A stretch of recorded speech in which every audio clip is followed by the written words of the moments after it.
Hi, welcome back to the channel.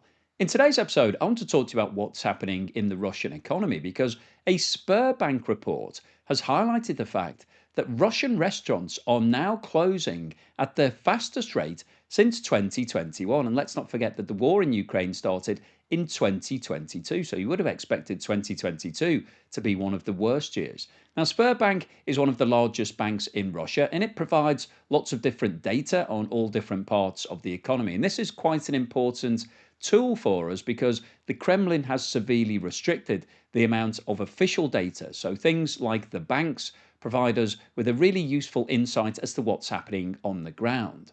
And the reason why these restaurants are closing is because footfall is down and spending is down. However, costs are up by 50% for ingredients, and they're also facing higher rents, and there's higher taxes because corporation tax has risen to 25%, and VAT was increased from 20 to 22% on the 1st of January. So things aren't looking good from a balance sheet perspective. But I think what's happening here in terms of Russian consumers is that they are trading down. In the data, it shows that restaurant spending is down. However, spending on fast food is up, spending at coffee shops is also up, and spending at supermarkets has increased.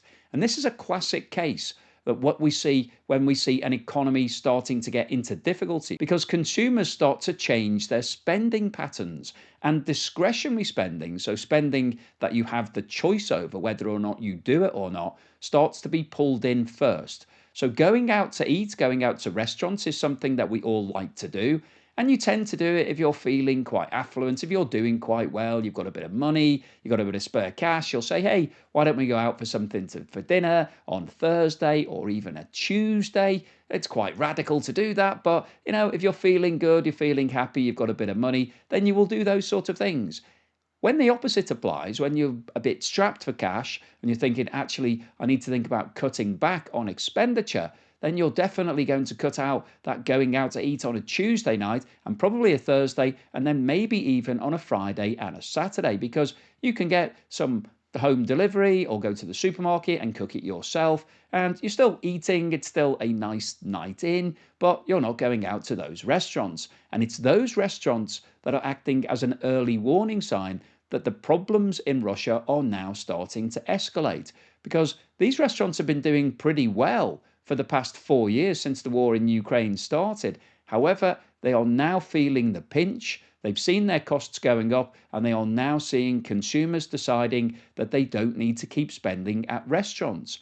And I think this is going to spread across the rest of the economy. If we look at what's likely to happen over the next 12 to 18 months, we've seen GDP growth contracting rapidly. So it was over 4% in 2023 and 2024. However, in 2025, it contracted sharply to 1%. So that's a huge reduction.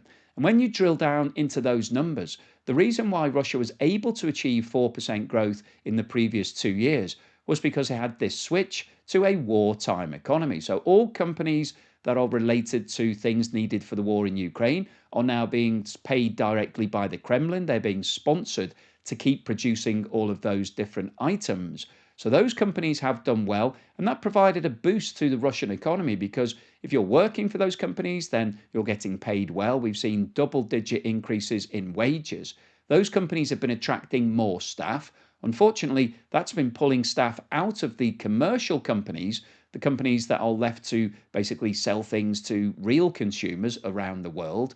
They're struggling because they've seen their markets reduce rapidly as a result of the sanctions. And at the same time, they're seeing wages rising rapidly, so their costs are going up whilst their revenue is going down. I recently talked about that in a video, the fact that lots of companies have seen their profit margins being wiped out because producer prices in Russia are falling now. The latest data is that producer prices are down 5% year on year.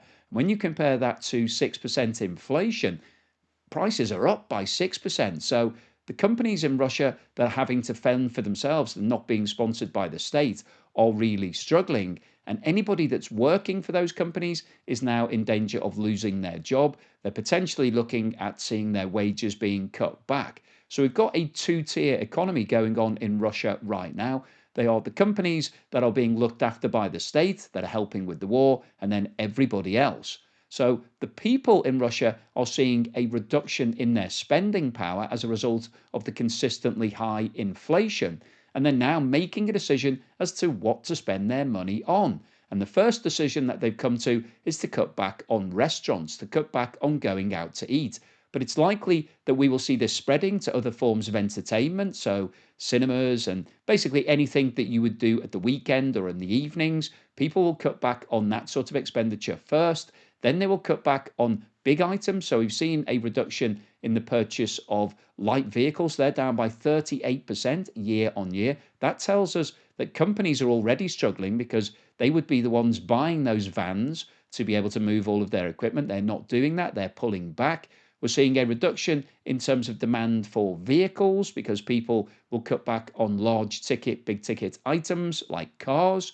And so what we're seeing is the Russian economy now starting to suffer from the long-term implications of the war in Ukraine, and people are having to make difficult decisions as to what to spend their money on. So I wanted to make this video really to highlight the fact that the closure of restaurants in Russia is now rising. This is an early warning sign that the economy is starting to suffer. This is probably going to be the start of a long tail recession in Russia. Russia's trying to avoid that recession by continuing to pump money into all of the companies helping with the war effort, the wartime economy companies, but that can't continue forever. And at some point, the Kremlin will run out of cash. That's likely to be in 2026. It's funding some of this through the sale of gold, but it's also now leaning into debt. So the government is now issuing more debt. Some of that debt will be sold in China. That's the plan, to issue bonds in Chinese yuan. It'll be interesting to see how the businesses in China react to that, whether or not there is demand for those Russian bonds or not. If there isn't, then Russia's going to struggle because it will only have its own people to raise those bonds from, which is going to be a problem. But all of this tells us that the sanctions are working, that Russia is really struggling in terms of its economy, and the closure of these restaurants is the first sign that we're seeing tangible impacts on the high streets in Russia. They're likely to get worse over the course of the next 6 to 12 months. So just wanted to post this video really just to put you in the picture as to what's happening on the streets in Russia. There is a real life impact of the sanctions. They are definitely working. So hopefully you've enjoyed today's video, you found it useful, informative and thought-provoking. It's another way of thinking about how these sanctions have a real-life impact on people's lives. And the closure of restaurants, I think, is quite a tangible impact. It's something that's easy to understand. So hopefully it's putting you more into the picture as to what's actually happening in Russia. If you've liked what I've said, then please give me a thumbs up. Please subscribe to the channel if you haven't done so already. I'm seeing a loss of subscribers at the moment because some people are getting very upset that I'm trying to expand my content. So if you're not one of those, if you're quite happy to roll with it, then please hit that subscriber button. Thank you so much to everybody that's supporting me. Don't forget, I've currently got my competition running where you can win my property or a cash alternative prize. Have a look at the QR code on the screen now. You scan that with your phone or the link in the description below. Thank you so much to everyone that supported me in other ways. If you bought me a coffee or sent me a YouTube super thanks or signed up as a patron or a member, really appreciate that support. Thank you so much. And here's something to put a smile on your face. Come on. Let's go. Come on. Come on. Come on. Let's go. Come on. Come on.